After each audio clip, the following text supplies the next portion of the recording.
Presiding Officer, to thank the Scottish Government to ask the Scottish Government, in light of the potential impact on the local natural environment, what its position is on whether the proposed development at Lomond Banks near Balloch is an acceptable proposal for a national park. Minister Murray-Goulger. As I'm sure the member will understand, ministers cannot comment on the specifics of this proposed development as it is a live planning case. Maurice Corrie.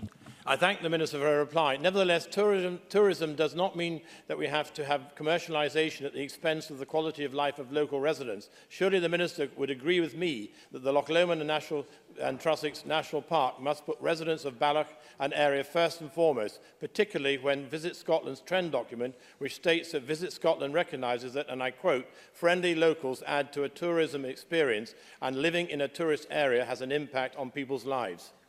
Minister. I would simply defer to the member to the initial answer that I gave him, and just to say that I'm sure that Loch Lomond and Trossachs National Park will consider all relevant information pertaining to this case, because I would emphasise that it's for the National Park Authority as the relevant planning authority to determine the application, and any development must be in keeping with the statutory aims of the National Park and compliant with Scottish planning policy and the development plan. Jackie Bailey. Scottish Enterprise purchased the land for the proposed development about 20 years ago at some £2 million.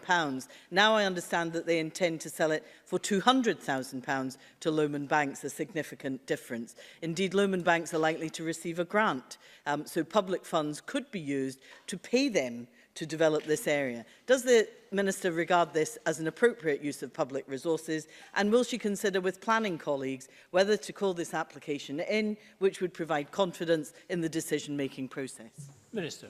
Again, I would refer the member to my initial answer that this is a live planning case, and I simply can't comment on that. And if there are, and again, in relation to her second point, that would be a point for the planning minister to look at rather than myself. If there are any particular issues that Jackie Bailey would like to raise, I would urge her, I'm sure she already has, submitted put in a comment to the planning application as it is at the moment, and to highlight these issues.